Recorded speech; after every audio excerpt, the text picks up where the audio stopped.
Welcome to Uptown Rumble, heavy music in the Bronx. My name is Stephen Payne, director of the Bronx County Historical Society, and we're here for Truth and Reconciliation with Martin. We got a lot of people here. We got Barry and Ramon from Goatamentise. We got Muttley off camera. We got some family members in the mix here too. So yeah, looking forward to this. So, I think this will be a pretty entertaining version of things tonight. So who wants to kick it off? Muttley, Barry, Ramon. How about this? Start off with everything that I fucked up on. Let's do that. Okay, yeah. That's a long ass list. Ramon's already like, hold on, we got the whole list right here. Go ahead, Ramon. Oh, he does got the list. I'm gonna say, for real? The notes come out. No, so despite the memory of Mr. Martin Gonzalez at the moment. What memory? Yeah. So no, he all right. So he did not believe that he was on any recording with Goatamentise, but he was in fact on 3 separate recordings. This is the first one. This is the Starving Artist compilation. Oh, can I? That was also. You've obviously never seen it before.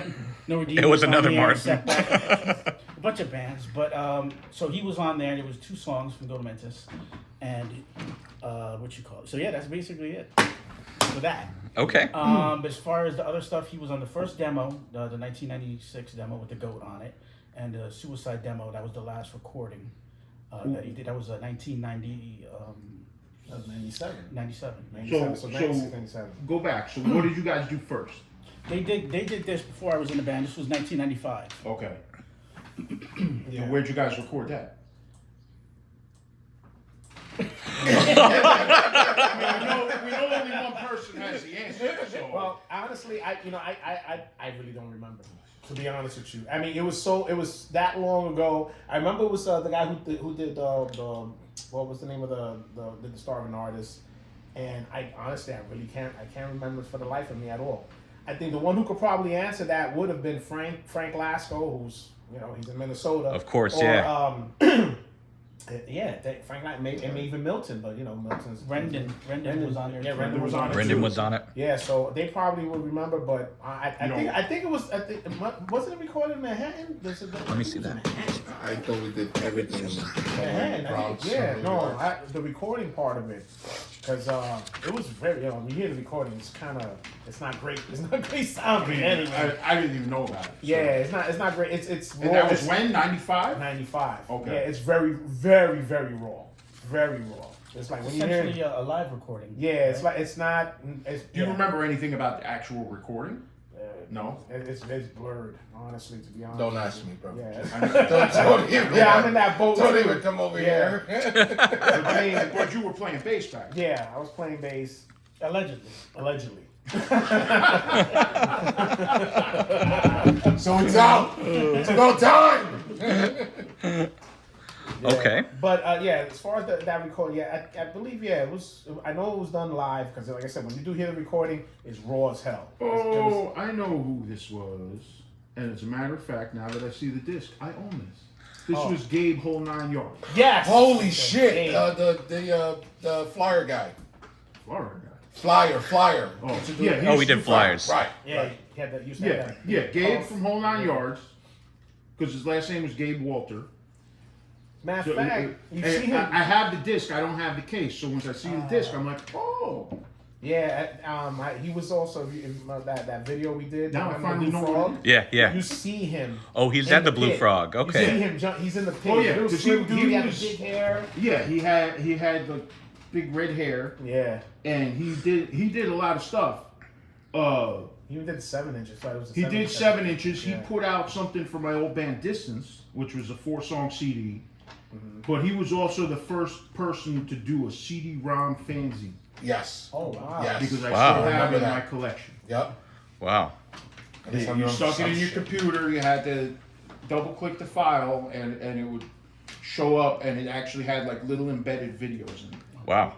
Now, Martin, now that you see that demo, is that stirring up any memories for you, or still blank? What do you think? Hold the wire. Nah, I'm in You too, Barry, huh? I'm in that same boat as well. I couldn't even really remember. I mean, And he don't smoke. yeah. So this is, you know what? Come to think of it, if I remember, considering how raw the recording was, and it was like, I got a feeling it might have just been something out of a recording we did in the studio. Yeah. And In he the just took studio? that and Yeah. ran with it. Oh, okay. I think that's probably what it was. Because no disrespect to Gabe, but he wasn't like a super high tech dude. So if he was handling it, he would probably. I just think that I'm recorded it pretty in sure the studio. that's what it was. I'm gonna go with that. We'll go with that. Okay, we'll go with that. If somebody could remember something better, then Now, so be it. what about the first demo? 96, yeah, that was, we recorded that at remember the Drunken Tiger Studios, which is driven by Hatred's practice area. Okay. So we did it there. Where And was then that? That was, That's by Frog's Neck. yeah, Yeah, Frog's Neck. in the Oh, it basement. was down there. Yeah, the basement apartment. We did that. I think we did some vocals. I remember we doing on Barry's like karaoke feature on his stereo. Yeah. See, Yeah. And what I remember was, I think it was you that brought he made the homemade, what do you call that, the thing with the stocking, so you get the recording better. Like the microphone for the windscreen. Yo, he did it with a hanger and put a stocking right over it. Wow. Yeah, it worked. It worked. It worked. Yeah. Sounds very Bronx. Yeah. Indeed, it was. Yeah, just don't know whose pantyhose it was, but me neither. You needed it. Yeah, that was pretty cool. And then doing Does it that. smell?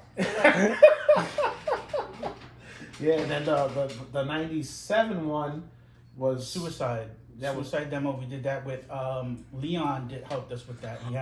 He had a recording yeah, studio, well, no, he had a or studio, but he recording had- setup, right? Yeah, he had a Tascam, like an 8 to 12 track, and I remember. Oh, the regular cassette one? Yeah, that's exactly what we did. And then I went and I brought it back and I did like some little touch ups here and there on the recording. So who played on both of those demos? On 96? It was just me at that point, but Shane had joined. Okay. So with live, we did a couple of shows with him. But Shane wasn't on the recording? No. Oh, okay. Yeah, Milton. That's when during the time that Milton had left the band, and that's what we. No, yeah, he had left the band. That was even before. I think that was even before the show. No, not even. Yeah, Milton. Because that was the second time Milton left, right? Because the first time Milton left was the one we got Ephraim in the band. See, That was before. Yeah, that was before him. So this was the second time he left. Yeah. It was the second time he left. Yes. I heard that story. Yes. We won't go into details about that, but that was the second time he left. So Ramon was pretty much doing basically everything. And then, as far as the recording, then we got Shane in the band. Shane was doing all the live shows with us and stuff like that. And then we had Nando King. He joined us in like 97, and that's when we did the Suicide demo, and he was on there too. Yeah. And he was doing both bands? Yeah, for a little bit. It was like maybe a year, if that. Yeah. And I was doing double duty too. I was playing with Blackout for that year, 1997. Uh-huh. Yeah, so of course, at that point, Ray was already reaching their ultimate peak. So he's like, look, we it wasn't a big deal. It wasn't like I got a phone call or anything like that. Just to say anything, but it's okay. We understood it, right, Martin?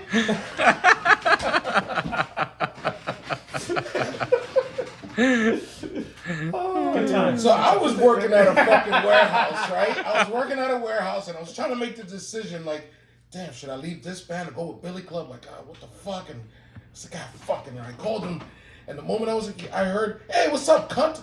I'm like, I'm gonna leave your band. And I just started crying over the phone like a little fucking bitch. He's like, don't worry about it, it's okay. I mean, he was crying afterwards, but that's different. Crying with laughing. Because look, and here's the thing, and this was the funny part about that whole situation. We already knew. We knew because there was already the rumblings. We knew. You saw, yeah. We talked about it. It wasn't like it was like okay, and that we were already having this little thing about the talks about it. So it was just when he came and he called me, he was like, yo, man, yo, I just want to thank you, man. And I'm sitting there like, yo, shut the fuck up, man. It's all right. That's not what you said. It's okay. You know, I said, look, it's fine. Okay. It's fine. And, you know, we accepted it. We knew, you know, we wanted him to continue and you know, do better. You know, and then that's when we started, and we got Malik to join later on. We did. So, you know, but it wasn't, you know, anything, you know, negative or anything like that as far as him leaving the band. We wanted him to do better. It was fine. You know, and look, it turned out for the better. He's one of the legends of hardcore. Oh, come on, man. It's true. Hey, oh, look, dude, you know. I mean, yeah, it man. is what it is. It is what it is. You know, I'm not that type of cocky person. I mean, you know, kudos, great, thank you, but it's whatever, man. I put my shoes and my underwear the same way as everybody else in this place, you know? So I'm not nothing special, but yeah, I thank God for the fucking experience, for the tours, the experience with him. Like, we did it all. We destroyed every fucking show we played. Like, it was no joke. So, you know, thank you, but whatever. and hey, fortunately, you left your recorded mark in the death metal realm too. Yeah, I mean, there was a time where we was talking about, you know, not beating up All Out War, but beating up All Out War on performance. Like, you know, we're great friends. Hey, great to see you. You know, we're gonna go on stage and we're gonna beat the fuck out of you. Like, we knew what we wanted to do and we wanted to accomplish that. Kind of almost got there. And then a lot of people started taking that same path. Yeah. And NYDC started taking more of a label to a lot of different bands. Am I saying this correctly, guys? Because to a degree, you know, we'll step in. We'll step in. I mean, you know, it's funny because the thing that he's talking about at the NYDC stuff, and this is a debate that I'm sure Gary even knows about, that me and Ramon, we sit here, we talk to each other, we talk about it. As far as, you know, the label, New York Deathcore.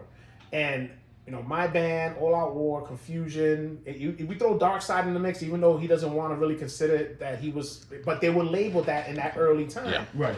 And I say, yo, that, you know, we were the ones that put out the label and on flyers. Goatamentise, New York Deathcore. Confusion went and was putting New York Deathcore on it. Yep. All right? So, when I see stuff there where people talk about those early 2000 bands, oh, it started in California, Suicide Silence. I'm like, no, man, no. You got look. I go into I be as respectful as I can, you know. But I go in the comments and I say, no, you got to go and do your history check. Go check New York City, early 90s, blah blah blah. Check out these bands. And it's not hard because now you can Google it. Yeah. Google, Goatamentise, Google, whatever. You pull it up on YouTube. And boom, right everything pops right up, and it says, and it's all everything's predated. Yep. So, you know, I just like, I'm not looking for like kudos from the world to say, oh, I just want the people to say, hey, it didn't start in California. It originated in New York, and it just spread out to other places. Now, these bands in California, they just went and they did their own thing. Sure. As far as the way that they did their styles and stuff like that. And, you know, I could appreciate some of those bands, some. But, yeah, I'm just being real about it, you know. Some are okay. I do like some of those bands. Some, to me, Thing is, New York is usually 10 years ahead of everybody else, especially at that time. Yep. When there was no internet, you had to like write letters to people. You know, you had pen pals. Like that's how I met some people. You know, so have a stack of flyers. Train, see somebody with a Metallica shirt. Hey, you might want this.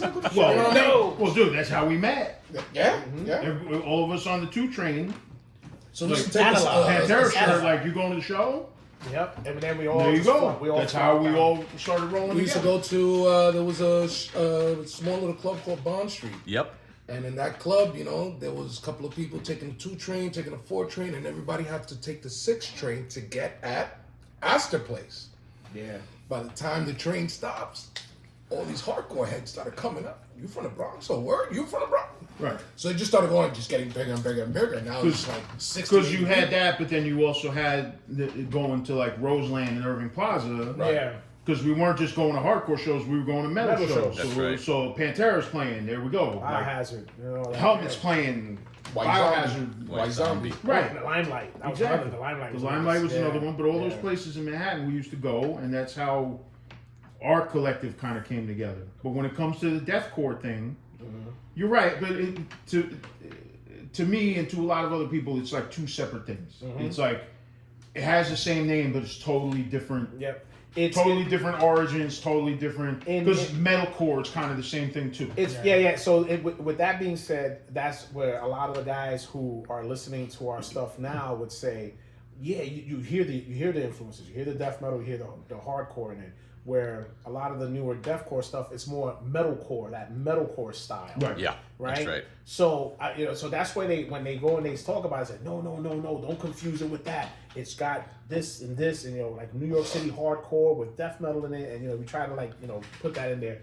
Again, I'm not trying to diss all those bands. There's a lot of good bands in that genre, but whatever. Yeah. But to say that look, Martin, and he could tell you that when I started the band in '93, that's what I said. I said it was supposed to be. I wanted deathcore. I said I wanted. Now our main focus was to do death metal with hardcore, and that was how we were. And I said deathcore. That was it, and we ran with that. And I gotta say, part of that too was like nowadays it's not a big deal because all these bands are all mixing that shit. Back then, people were not doing it. Yeah, that was before right. Chaos AD. That was before a lot of this stuff. So it was a whole different world. And you were introducing this new element to it where, like now it's not that big a deal because it's been around for so long. But back then, it was good. It was good. That didn't exist. Yeah, it was good because like band Confusion, if you hear this, they have the same thing. It's basically that you get the hardcore element with death metal, and it worked for them because they were able to play great hardcore shows. And open up for Deicide and bands like that, and it all went well. That was back in the day when the dudes with long hair used to get beat up. Yeah, That is true. Like nowadays, it's like really, but like back then, like. But that, and I think with mixing that up, it actually helped out a lot because now you have bands who, fans who were into, let's say us, and they want to come to our show where we were with a bunch of hardcore bands. It started becoming more and more of a thing. It's not as strange as it was back then. Because back then there wasn't a mix. Like over the years, it's all kind of cross-pollinated to the point where, of course, like everybody's chilling together. But that's why it was different for us because back in those days we were going to hardcore shows, but we were also going to see Pantera and White Zombie and stuff like that. Yeah. And of course, Martin could tell you as far as anything, if it wasn't for the fact that I stopped him from enjoying poison, we wouldn't be where we are today with this legend. Yeah. Okay. Wait, Yes, Barry. That is correct, everyone. He made me who I pretty much am. I'm not now. trying to take Listen, credit for that. I'm just saying, if it wasn't for the fact of me saying, here, listen to this, we wouldn't have what we have Bunch of today. guys hanging around in the fucking front stoop across the street from the high school, and I'm coming up there with a fucking Poison shirt, and these guys are laughing at me, and I'm walking a block up. I'm like, oh, cool, they think I'm cool. Listen, no, they were snapping on me. Martin, I still got you on Striper, though. Draper, I'm with you, bro. They had a special place in they there. have Huh? the Poison, I can't get down, but Striper, yes. Kudos to Rui, because Rui, I think, was talking about that. He was, yeah. He was talking about that. Really? Yep. Yeah, he talked about that. Yep. Yeah, because we all would be in high school. We all have that little part in the cafeteria. We all hang out, or we cut to go and hang out with each other in the lunch and forget it. Barry gave me, he was like, here, check this out. And it was Deicide. The first one. It was the, Not easy. oh. Well, we used to have a So because Mephistopheles. That's the name of the song, Mephistopheles Yes, from yes. Deicide. But we used to joke about it. Said, "Take me, Snuffleupagus, to Sesame Place." and it was good for me to do that because there was. So I used to go and knock on people's doors, as a Jehovah's Witness, and then getting that album was like, oh my God, the cross went upside down, and I just had to pray real quick, just to make sure that I was good. So after that album, I just couldn't listen to it. Yeah. Then Barry was like, all right, so listen to this, and it was Sepultura Beneath the Remains. Yeah. And Arise. Because you were trying to jump in the deep end, that's why. Like, you gotta ease into it. Yeah. From Poison to Deicide.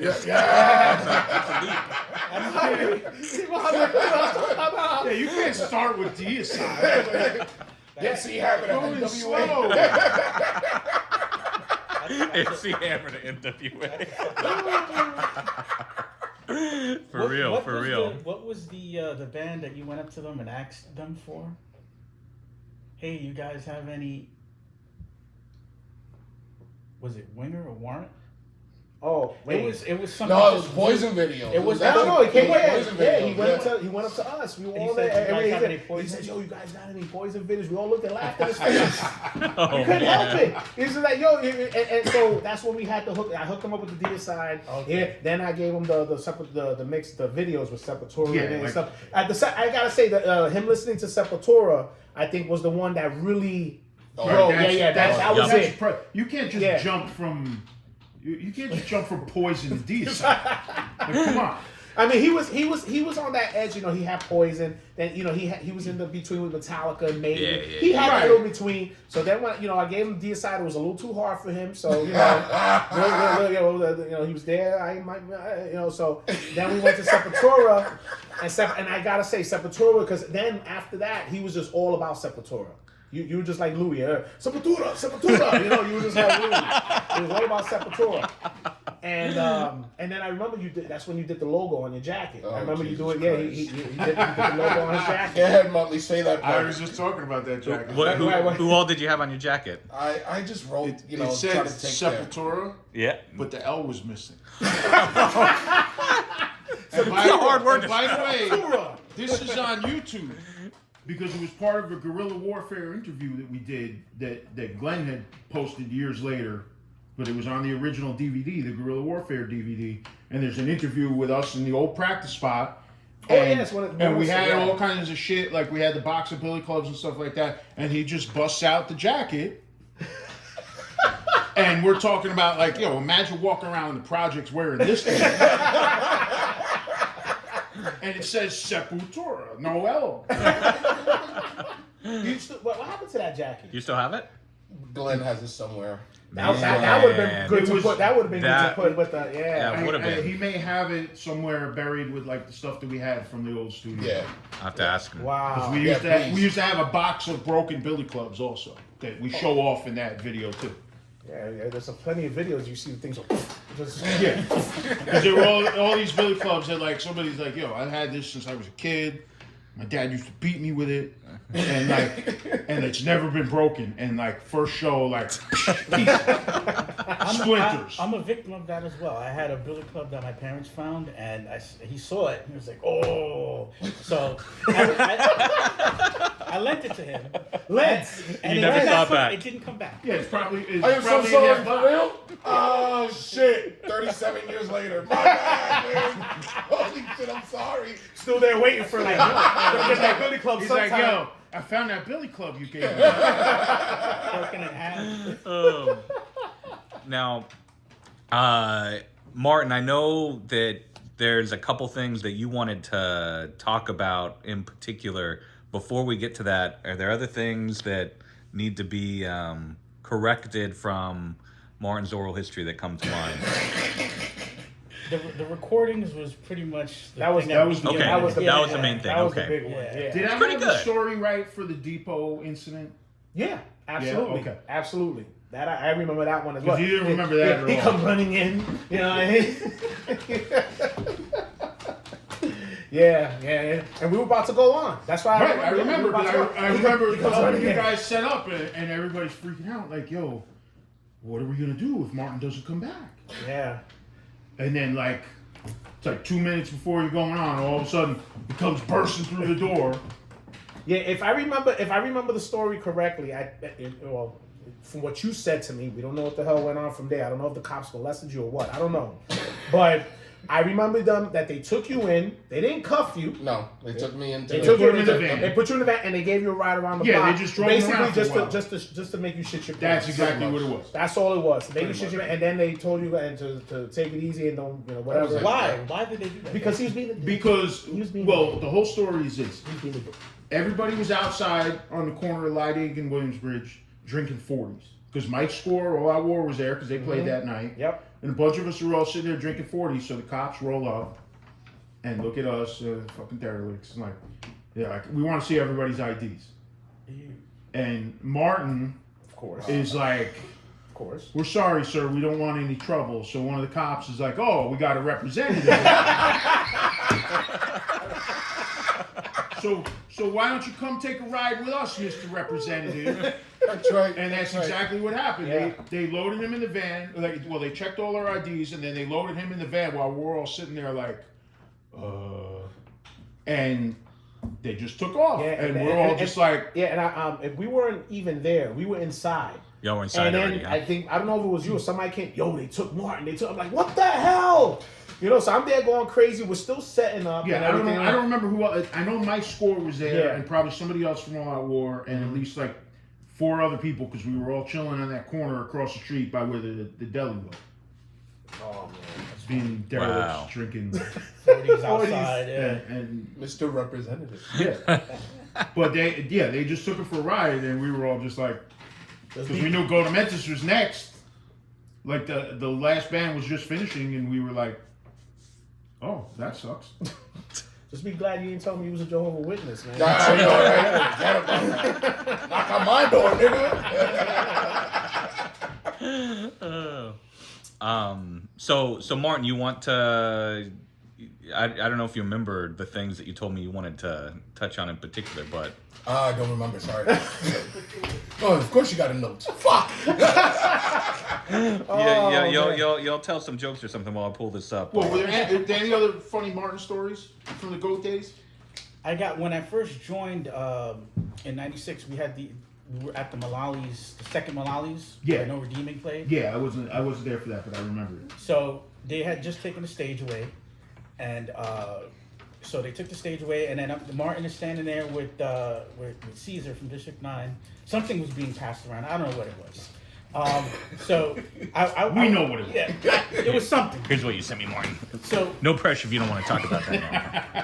So I said, yo, I'm hyped up. I'm like, yo, let's see if we could play like a song or two. And he just laughs and smiles for like, and nothing after that. So I was like, all right, I guess this is an answer. I've never seen that before. He was just like, that was it. That was he's in contact mode. Yeah, because he had those moments. Yeah. Oh, it's up to you, Martin. No pressure if you don't want to get into that now. They don't do that. Okay. Yeah. All right. Yeah. All right. So the last time that we had this interview, there was certain information that I wanted to bring up and wanted to share with the world. After I shared some of this with some people, big, tough gang members, drug dealers came up to me and was like, "Thank you for expressing yourself. Thank you for being who you are." Putting myself out there, knowing that when I was a child, I got sexually molested by my next door neighbor, who currently, to this day, I'm gonna say it, to this day, he's still married to my cousin. And I hope they see this. And when I mention this to certain people, if I even bring up 1 or 2 people, you'd be like, get the fuck out of here. For them to know that it happened to us, for them to know that they're still holding on strong, they didn't know what to do. I just told them, take the best experience you got, bring it all into everything. Put the best writing of that motherfuckers and put it as a song. Whatever it is, whatever it takes for you to just let it out. Because think about it, if you go to therapy, there's one way. You could be home fucking slashing yourself and shit, doing other shit that you don't, probably not gonna live by the end of the night. Yeah. And with some of our experience of our close friends passing away, cancer, it'll be good. I know for sure that it'd be a good idea to let people know that you guys are not alone. You guys are not alone. Just like Barry said, oh, you're one of the legends. Put my socks on, my underwear, just like everybody else. And if they need some kind of bigger person say that, to know that there's somebody to know that you're not the only person who went through it, I'm a prime example. and I'm gonna continue moving for you. That's about it. That's something that I've been wanting to let everybody know, because just like how I was a Jehovah's Witness, slowly little people started telling, hey, I was a Jehovah's Witness. Get the fuck out of here, you too? You used to knock on people's doors? Oh, I used to do sermons. I'm like, what? Yep. Relationship starts. Yeah. You know, knowing that Mad Joe from Wisdom and Chain was a Jehovah's Witness, like, really? And then later on in life, you start really reading the lyrics. The lyrics. Yep. For sure. Holy shit. Yep. I've spoken to at least 15 different ex-Jehovah's Witnesses who are still in the hardcore scene. If I have the opportunity to finish my book, I'll have more than 3,000 pages. Wow. Of just jotting down notes, interviewing, or pretty much having a great conversation of their experience. Put it all down on paper. Because that's another thing. Just because something happened to me when I was small, other things can happen. Shit that can happen in church and in religion. Let them know, yo, you're not alone either. You know, this is life. It happens. Some people, it's easier to take certain things better. Anybody else in my position probably would have killed himself. Yeah. Let's be straightforward. Some people will do everything possible to keep moving forward and help anybody else down that road that goes to the same bullshit. So that's something I want to reach out. Absolutely. And it's clear, like, the music scene was such a huge part of you being able to, you know, heal and move on. You want to talk about that aspect, finding that community? You know, there was a point in time I went to CBGB's and I got my ass kicked by 5 to 6 different DMS people. That's right, I fucking said it. And you know what? When that shit happened, I ran out of the fucking club like a little bitch. Sob from the water. So you're gonna walk away from my own friends who beat the fuck out of you? You're a pussy. Look like those tears went right back in that club. Still marched and still got my ass kicked. And I kept coming to shows no matter what. And to this day, still here. And how many of those dudes did you end up being friends with? That's the trick. Yeah. That's the funniest part. That is the funniest part. Yep. Now is, hey, how are you? How's your kids? How's your son? How's your daughter? You know, Yeah. my kids used to come to every show that I played when they were kids. Now they're 21 and 27. You know, there was a couple of times already. My daughter's like, Dad, you was on his fucking shoulder, punching him on his head because I was playing. Sorry, Dad, I don't remember that. Okay.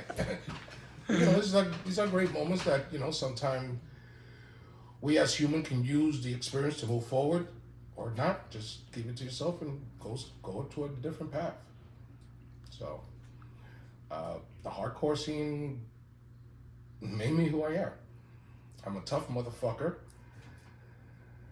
I'm a cocky motherfucker when it's time to beat somebody to fucking death. I'm not gonna fucking play.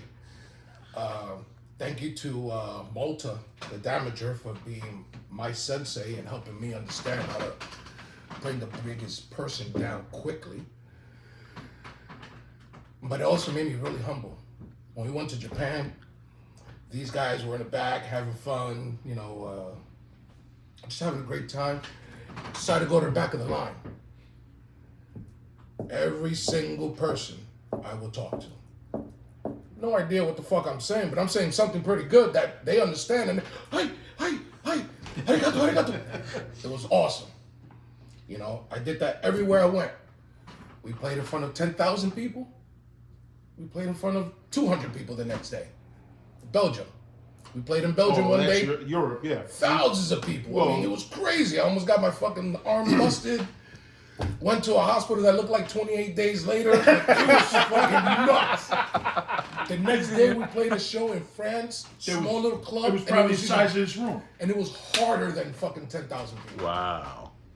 just experience. That's right. But those kind of experience has. It was more like 4,000 or 5,000, but I think it was more than that. no. That shit was Because I got a huge count. place. Somebody gave me a count. It was somewhere. It was bigger than Starland, which is like 3 something. So it was somewhere in the neighborhood of like 4 or 5. Oh, all right. Because I actually found out when we were there. I Nice. Okay. Well, there goes my memory. Listen, But again, because of the experience, it has made me very humble. I'm not the person who I was before. I used to drink a lot. I used to throw up while the car is moving out of a window that small. I seen it. I did some fucked up shit, but I had to change my ways. Yeah. My kids were growing up. Certain people were looking up to me. Now I got fans saying, I followed you since, or I've known you since. Or I was too young to see you back then. I'm glad you guys are back. Bingo. Yeah. Bingo. Yeah. And I had to change my ways differently because now I'm more of a family man. I'm very humble. Like to joke around now. I don't drink as I used to. Anybody want to give us weed, please? Other than that, that's. But he can't remember what he was like back then. I think a lot of these scars brings a lot of memories. So Yeah, that's about it. That's it on my end. Yeah. Yeah, it's funny because as long as we've known each other since high school, and when we became friends, we didn't actually become quick friends. Let's put that into the thing. It goes back to the theory like I was talking about. The best friendships a lot of times start with beef. So no, it wasn't even beef. It was or even just that tension. We were more of like acquaintances. Yes. Yeah. I see you, and that's my hey Steve, how you doing? And then go off along the way. Hey, look at the poison shirt. Laugh at him, go away, and then try to be nice, help him out. So it was like that. So there was always something, and I'll tell him this to this day, and he'll bring it up every once in a while, and I always tell him just shut the fuck up about it already. He knows where I'm going with this already. There was a situation which Rui touched up about me in school. What? You already know where I'm going with this, right? So we won't name names. We'll call him Gil, right? And me and Gil were friends, right? And me and him had a falling out. So what happened was Martin, I guess they were chilling. So it was like a thing where I guess he was a friend of his. We were acquaintances, like we knew each other, but we weren't like really good friends or anything like that. So it was like, so me and Gil had a falling out, right? So what happened was that we had this falling out. Gil attempted to get me jumped. I say attempted. What happened was Martin knew about it. He came to me, I remember him giving me the warning. But he was in this thing because it's like he was cool with Gil. Yeah. And then we're just like, so he just felt bad. He wanted to I got the heads up.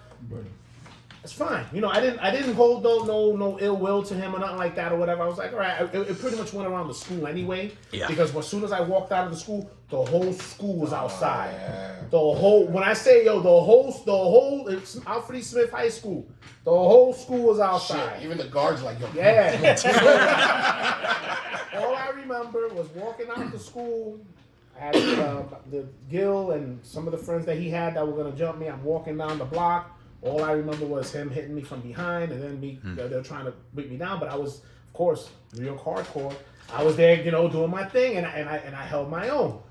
Which, to this day, people who talked about that say that because of that, Metalheads and Smith got respect. Nobody met. And Rui touched on that because that crowd, they weren't metalheads. No, these were this guy Gil was a poser, fucking poser, all right. And but he was mad. He was mad because I'll give you the reason why he was mad at me. He was mad because I became friends with one of his friends. Literally, he's a bitch. All right, that's just the bottom line. He was a bitch because me and his buddy became good friends. He didn't like that, so he then threw me to the side because he was mad, and then it was a whole big thing. So long story short, after all that happened, and I did my thing, and the next day at school, everybody was talking about it, how this one metalhead was up against 5 guys and blah blah blah. he comes to me, and he's all sad and shit. He goes, yo, look, I'm sorry, man. I'm sorry. I should have, I said, sorry for what? He says, yo, I should never have let that happen. I said, dude, it's okay. And every once in a while, he would come and we would talk about it, and he would bring it up. And I would tell him, dude, don't worry about it. Believe me, there was no ill will to it. I said, I love you. I'm always going to love you. You're my best friend. You're my brother. That was something before that. And I would never hold you to that, because it's like, how would you know? How would you know that me and him were going to be as close as we are? Yeah. He could have, things could have been different. I probably would not give him no fucking videos. He would have still listened to Poison, and that's it. He never would have been in Billy Club, go to that night. He would have been making glam videos, makeup, he probably would have been on something. Season up the hair. Yeah, he would have been on something going on right now. What was going on today? Who knows? Right? Who knows? But and Martin, yo, but I say it to this day, and I keep on telling you, I say, yo, dude, I love you. Never hold that stuff as a piece of guilt to you. Fuck that. Every time we see fucking Gil, we smacking him. Fuck that. But he always says it. Everybody else. And Even though out of 5 people that jumped him, 3 of them fucking died. So fuck them and fuck the next person who comes up. Fuck out of here. Okay. All right. Okay. I didn't say it. Where's the Billy Club to break? You're all peaceful, but you sound like you. Damn. Yeah, but you got somewhere to go now with your wife? No, not yet. Not yet. We still got some time. And then eventually later on, he would come, and if he ever saw him again, he was like, yo, I'm like, leave it alone. Leave it alone. It's not worth it. Look, the embarrassment that dude had that day was enough. Was enough. That was enough. That was enough, because that guy, forget it, he was shunned from everybody, because you tried to jump a guy with 5 guys and you couldn't even hold. None of your friends could hold their own. None of them. Wow. Security, and I was, and from what I remember too, that since that thing, they didn't even let security go through. No. I was at least 2 minutes. If you know anything for a school fight, 2 minutes. That's That's a a long long time. 2 minutes, and I remember. All I remember was just punching this dude in the face. They were hitting me. I would grab somebody, throw him aside, punching him in the face some more. And that's how I was just having my little fun with that. And I guess 2 minutes is an eternity. Yeah, but it felt like a mosh pit. My mosh pit instincts kicked in at that point. Yeah. So and then I remember when the guards pulled me off, you heard people in the crowd, yo, you motherfuckers had 5 guys, y'all didn't take them down, you fucking pussies. And then I'm just walking away, and I went home. I remember my mom's coming in, wanting to kill people, but whatever, and I, like I said, I still tell him, dude, I said, look, we put that to rest. I don't care how many years, please. No, it's already put to rest. It's I mean, we're at a point where he baptized my daughter, I baptized his son. We're family from that point forward. So Absolutely. I'm not even worried about it. Absolutely. Absolutely. I'm too humble to fight right now. No, that's a fucking lie. We're gonna have another one.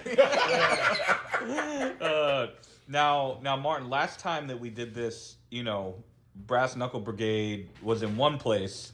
Since then, they've obviously back then it was the secret project. That's right. And they, even when it was me, Phil, and Jay, it was the secret project. That's right. You want to talk about what Brass Knuckle Brigade has become since last time? It's been like a year. Now that we, how do I say this? Now we didn't eliminate the drummer. We had to have a good discussion with the original drummer. He departed. He did it respectfully, and departed. And from that point forward, it was hard to. We was trying to figure out what we was gonna do, and to be honest, we already had somebody in mind. Before him and Jay came in, it was a little unbalanced. It was very unbalanced. But from this point forward, it's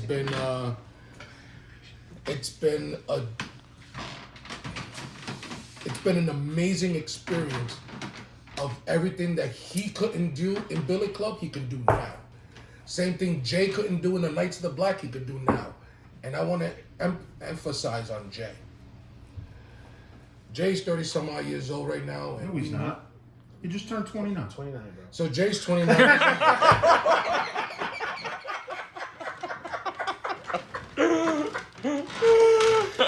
Jay is 20 something, whatever, bro. The important.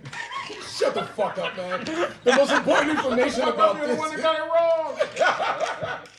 The most important information about this is that we saw him before he even came out of his mom's womb. Yeah. And for me to play in a band with him as my guitarist, who's been pretty much trained by Nando as a fucking musical genius, I'm taking this shit by storm. I'm putting everything in it. That I put some of me in Billy Club, of course I did, but in this here, I think this is different. This is family. This is what I've been wanting. I'm playing with a bunch of humble, awesome, quiet guys. Funny ass guys. Too. Whoa, quiet? Quiet. Yeah, wait, quiet. I was thinking about Knuckles, right? I was thinking about Knuckles. Right? Just. All right, Knuckles is the one dude. All right, he's the one dude that's quiet. But the rest of us, not so much. Yeah, no. But it's been a pleasure. It's been a pleasure. It's a great experience. This is my last hurrah. This is my last everything.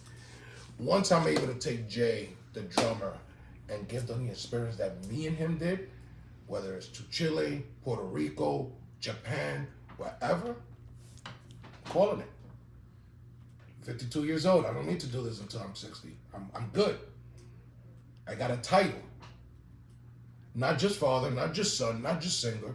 Fucking a legend. And I'm not trying to pat myself in the back for that, but damn, that shit feels great. And shut the fuck up.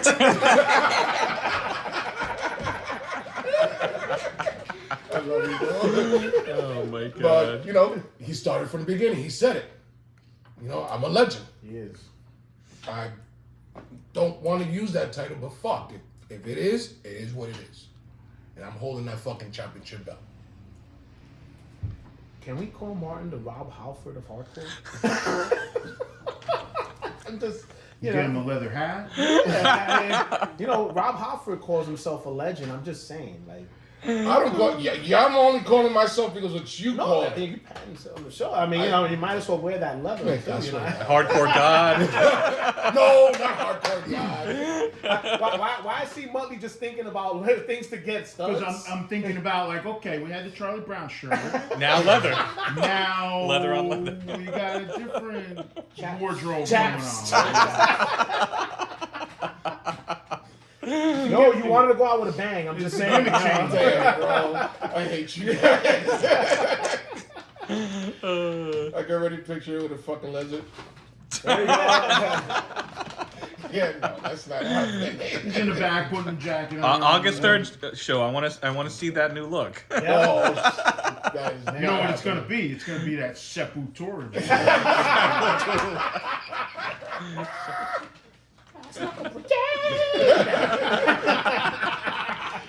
Oh man. We're working on your vocal. So Muttley, Barry, Ramon, family members. Anything else y'all want to ask Martin here? Have Martin talk more about? Oh shit. Keep out of it, ladies. A lot of things that's running through the mind. Oh yeah. They're ready to throw bombs at you. Well, I'll ask him this. I mean, as far as like dealing with everything, as far as all the years of playing and dealing with life itself, do you feel like there is some accomplishments when it comes to your music? Or do you feel like there's still more to do? I think now with Jay in the band, with having Jay in the band, I think there's a little bit more to do now. I wanna show him the path that we took. I wanna give him the experience that we did. I wanna give that band what we did with Billy Club. If I can do that one more time, I'm good. I think I accomplished everything I need to do in my life. I just need to get married and I'm good. You saw that, right? Yeah. Good looking, Lord. Oh man, that's too funny. I'm a licensed electrician, by the way. Yes. That's good to know. That's good to know. No, you're not. Damn, got my hopes up. What you got, Gary? Because that shit is fucking fuming, bro. So let me ask this. when it comes to Goatamentise. How do you guys view? I get there's no better phrase for it, but like the Martin era of the band, like in the grand scheme of what you guys have done with the band. What do you mean as far as like how we view his time in the band? Yeah. Oh, it was fabulous, man. I mean, the thing was, and of course you guys experienced it with him. He was a front man. He was the epitome of what a front man is. He went up there, he talked to the crowd, he did little antics, he did stuff or whatever. And then, the fact of the matter is that, and we know from the Goatamentise history, we had a lot of fuck up parts, things messing up or something coming out, Frankie's Always drums something. falling apart. Always Something was always happening, and Martin would be that guy to keep it entertained. And that's something that I'll always cherish with his time in the band. He was always on point with being a showman. And he took that with him. He always wanted to be a showman, whatever it was. No matter if he was screwing it up to a degree where he was just like talking out of his ass, he was a showman. And I'm always going to be proud of his Thank work. you, bro. Always, Thank always. you. Do I give you money now? Later. Because me and your lady were discussing taxes. And Oh, I stuff. bet you none niggas off. But yeah, that time with him was awesome. I mean, when I started the band, he was the first person I asked. He was the first person I asked, and we talked about it, and then we talked to Rendon. Me and Rendon would talk because we were doing. He was guitar, bass. Then we said, "Yo, we need a singer." Got Martin. We were there. We were the band without Frankie yet, until I found Frankie, and everybody knows the history of how I found Frankie. So once we got Frankie and I started doing the rehearsals and we went to Frankie's house and started practicing, we had those 2 songs. I think it was what was it, Evil Lord and what was it, Evil Lord and Evil Within. It was all about evil. It was evil. Everything was evil. Evil. And then Pain is Pleasure was born. I remember that used to be one of his favorite songs. I remember Pain is Pleasure. My favorite song is Pain is Pleasure. Yeah. No comment. And he Sounds very Rob Halford. Yeah. Like, pleasure. So yeah, it was. I had no doubts that he was gonna be who he was. He has a great personality, and it showed on all his performances. Thank you, bro. Thank you. So It was definitely big shoes to fill, when he left. That's why I want to beat the fuck out of you. Sorry. Now, he did the best that he could. I think that he was also like a good vocalist, but it was not the same. It wasn't the same. At least sound wise, in my opinion. So, again, big shoes to fill. So I think eventually when you went through other people after that and then landed with Barry, I think it landed where it needed to be. Yeah. Because he's just as good of a frontman That's and correct. an excellent vocalist. my idol. I told you that. I said it. I said, look, when I took over the vocal, I said I tried my best. I didn't want to emulate him, but I wanted to have like that stage presence to at least keep it going, and that's something I took from him, big time. Definitely. I think all that experience and all that frontman stuff, I took it from, like you said, Sepultura, from Max Cavalera. I mean, he was just knowing that he was Brazilian or Latin in the way he spoke and how he spoke, and every time there's a break before the breakdown, uno, dos, tres, cuatro. Like, I needed to bring that out more, and that's why when I joined, after I left Goatamentise and joined Billy Club, I wanted to bring that more Latin flavor out. I did everything possible to make sure that it was out there. Absolutely. Well, the flip side of it is, for you, Martin, how do you view your time with Goatamentise in the timeline? It was a great learning experience to where I needed to step to the next level. It was like going from the minor leagues to the major league. Like, it was just, it was perfect for me. Maybe if with another band, I probably wouldn't have reached that level. Maybe because of who we were as friends and getting more friends around us and networking while we was before internet, before social media. I think that really put us to where we were, or where we are. Because even though that people will see me and think of me and immediately think of Billy Club, now every time people see Barry, they immediately think of Goatamentise. So I think it was a good transition from one spot to another spot and then just go from there. So I was very happy with it. Yeah, I mean, the one thing that we noticed when we put out the 30th anniversary, a lot of people picked up on the fact that Martin's, which, yes, you're on the demo there, Martin. You're on there. And then, and we put it down that, he's, Martin, who was with Billy Club, and people start, it's funny how some people didn't even realize it at some point. Yeah. That the singer from Billy Club used to be in Goatamentise till you mentioned it, and then there's actually, they hear it, they start, but when they hear the music, they're, oh shit. Yeah, wait a minute. And, it's cool. And Martin is like, no, that's not me. I don't remember playing it. He didn't record it. Yep, but we were using AI before AI got big. But I'll say this, by the way, you'd be surprised how many people do recognize where Goatamentise is in their history when it comes to yeah. Oh, yeah. We Because played. a lot of times we will go places, whether it's with Brass Knuckle or when we were doing Billy Club, and people will ask and talk about Goatamentise.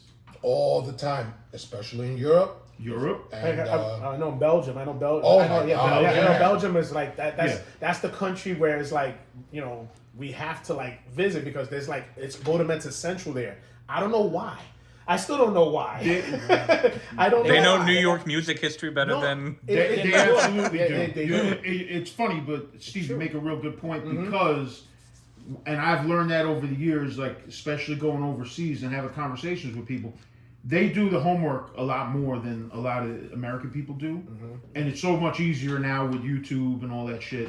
But people will ask me about like demos of my old band before Billy Club. Like, how do you know about that? Right, yeah. Like I was in Japan and somebody was asking me about the demo I did with my old band Distance that like Mike DeJean produced, and like he's asking me all kinds of questions about it. I'm like, I'm in Japan. Like, how do you even know about this? Like that came out in like '97, and people will ask about Goatamentise, just like people ask about a lot of the other stuff that we've been involved with over the years. So the last time we went to, when we was in Tokyo, and we was hanging out with some of the Sand guys and some Yakuza kids that was there. One of the guys was like, so whatever happened to the Five Fingers of Death? That's us, EGH, Irate, Sworn Enemy, and... Eye to Eye. That's right. I was going to say 5 Minute Major. Eye to Eye, that's right. And it just... I didn't know what to say. I just like, how the fuck do you know this, man? They do all they know all the stuff that we've been involved in, and Goatamentise comes up a lot. Same thing when New York, when those 5 bands, actually 4 bands went to Puerto Rico. Yeah. It was a New York invasion. Like, the place was crowded. I know. You see it in the pictures. They're People crazy. knew everything about us. Yep. Everything. I gotta Oh, say, I got you your weed. Oh, and you, I got your coke. Wow. The boys. No, not you, bro. Like what? What are you talking about, Martin? Not you. I don't do that. Muttley. You make Coca-Cola, right? Oh my God. What are you talking about? You know, like they knew what we was about. They knew what we Yeah. loved. They knew, when the moment that we got there, it was like, yo, do you think everybody would be okay with Spanish food? I'm like, I don't care. Fuck them. Let's go eat. Get it right. That's why we went to the toy store when we were in Tokyo. True. So, it's just incredible information that we probably didn't fucking remember. And all of a sudden, these people that They come know to it. see You us, definitely they know it. did They not hang on remember. to it. They They love it. outside of New York, I gotta say, people appreciate it more than New Yorkers do. Absolutely Right? Because true. there's so much that comes from New York, right? Hip hop, punk, hardcore, whatever it is. There's so much that comes from New York that we're just like, whatever. So it's really gotta Take be it for something, granted. different to really get a New Yorker's attention. But outside of it, everyone just loves it so much more, and they hold on to like every little bit of it.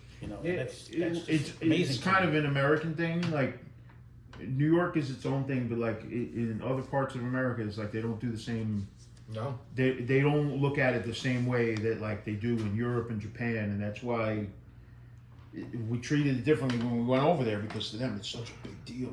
But they're also doing all the homework. They know about what we did, our old bands, other things we did. Martin did a guest spot on this song by this band like 20 years ago, like stuff like that. But like here, it's like, I don't care. I know those guys. Yeah, right. And then that's that's that kind of like spoon. And that's when you realize when you go trying to look for stuff in the aftermarket, like if you find let's say Billy Club's demo, if they had their demo, and you're gonna probably spend $400 or $500. That's right. Or the 7-inch. You're gonna spend online. You'll spend $400 or $500. I was shocked that our Goatamentise several times was selling $425 in France. Mm-hmm.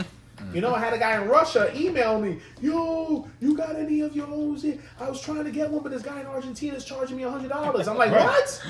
I'm like, for what? The self-titled. I'm like, how is this possible? I know. He bought them from me. That's yeah, And then he jacked up the prices. Oh my God. So it's like, you could see that there's a demand for it, and it becomes more of an appreciation outside of the country. They appreciate it in a different way. Because if you play in like Pennsylvania on like a Tuesday night, you're lucky if anybody shows up. Mm-hmm. But you play in like Belgium on a Tuesday night, you'll get people. Yeah. Wow. It's different. They just treat it differently, and I don't want to knock American kids, but they don't look at it the same way. Take it for granted. Take it for granted. Especially that era, because there's so much that people focus on from that 90s into the 2000s era. It's a different. They're revisiting it. Yeah. Because they're demo 24, demo 25. Yeah, a lot of demos are getting re-released now. Coming out that's on right. cassette and stuff like that. And more bands coming back, like Demise, like Denied, like a lot of bands coming back and getting back into it, and they're getting attention because people did the homework back then. And to a point, the American kids are into it too. But in general, like we've always noticed that like European kids and especially Japanese kids, they're just different about it. Yeah. Now, Martin, do you have anything you'd like to say as like a final thought, or anything you want to say in closing? Can't wait to get home so I can smoke. Order. Oh, and by the way, let me just point out something when it comes to Martin and Goatamentise, because I said it on Martin's thing. It's crazy to this day that we still talk about it, how Martin will Goatamentise something. Bro, let's talk about that. We spoke about that. Yeah. So Goatamentise. Wait. Let's say he does a new song where at practice, yo guys, check it out, and the drummer starts getting him like, oh shit, and I'll start doing the rhythm. Yo, what do you say? He's I don't know, Goatamentise but that shit sounded dope. That Goatamentise becomes a verb, because he would just like, yo, we're gonna do the new song, just Goatamentise it. And that's, I got you. And he'll just pop some. He did it at the show. Because the reason why, because I think me and Glenn had this conversation before. We used to talk about it. He would tell me, Barry, when you would go and give Martin lyrics, did he do the lyrics the right way? No, absolutely not. He would take them and he would do his own thing. And every show, it was basically something different. But it was a format. He pretty much had the same format, but it was different. So I said, yeah. He says, yeah, he does that shit here too. So yeah, that was me and Glenn. Yeah, that was me and Glenn. I think that was like maybe maybe the first 2 or 3 years that they out together. Me and him had that conversation. Yeah, but it's okay. It's the legend of Martin. It's the legend. I will say this: at Brass Knuckle, he only does it when necessary. And that's Barry. Like the new song that we haven't fully worked out yet. Like, you gotta get the cadence. You gotta figure out the patterns. We work on it. So you Goatamentise it up. That's exactly. Well, there we go. Exactly what it is. All right, thanks to you. You will now trademark that shit. So be proud that you live on forever. The Hilton Paris. That's in that That's Goatamentise. Oh my God. Goatamentise has a place in history just with that, along with everything else. My final thought, I want to say thank you to Steve. Thank you, Steve. Thanks to you to the Bronx Historical Society for putting this together. Awesome, man, Steve. We're talking about hard, heavy bands from the Bronx that a lot of people would not even think of it at all. Any of our parents would think that's some devil music shit. Yeah, you'll be all right. Exactly. But look where it took us. Look what we have accomplished. We don't have the money, we don't have the fame, but shit, the experience we can talk years about. May not bring me a lot of things, but you know what? Humbleization, bringing a fan base, letting people know what type of music we really fucking deal with. And people start joining in, oh wait, I like this band now. Oh, I like that band now. Good for you. So thank you, Steve, because this is the home of fucking hip hop. And now this is a home of fucking us. That's right. We did. So thank you. Thank you, Steve. There's always an element of the Bronx and all the stuff that we've done. It comes out different, and I've always thought that, but we've had other people tell us that from all different places all over the world, and that goes for all of us, like our whole team. I don't know if you realize it or not, but you've also lit the fire under a lot of people who were on the fence with coming back into music, and they're doing it again now, and in large part because of this. That's right. Because we all watch the videos and and it's like, damn, these were good times, and you somehow find one of these people that we knew all those times, and it's like it was back then. Yeah. You know? Now it's a little bit different. Hey, I got divorced. Let's play. That's right. I mean, come on.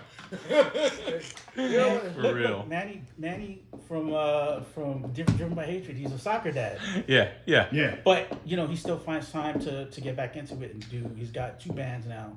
One with Alex from Rights Reserved. Inga, right? I can never say it right. Yeah. Yes, I think that's how you say it. And he's doing OHR again. Yeah, that's right. So. Yeah, Inga, we ran into them at Hellhound. Yes. Because they have the same rehearsal. No, they were actually using the recording studio that day. Yeah. But we're outside, and somebody drives by, and I'm like, "Is that Manny?" And then all of a sudden, he comes walking up with a guitar case, and I'm like, "What are you doing here?" Hellhound in Jersey, Broadway, because we used to practice there, and they were recording there that night. Wow. So that was random. Wow, Yeah. That's really cool. Wow. But I like that because we always, for me, I always loved doing music, and that was always my favorite thing to do. So to see, because now so many of us are older and got kids and grandkids and Great grandkids. Whoa. So, but for people to get back into it and rediscover it, that's always a good thing. Yes, sir. That's right. Well, thank you all for being here. Really appreciate The it. Martin session.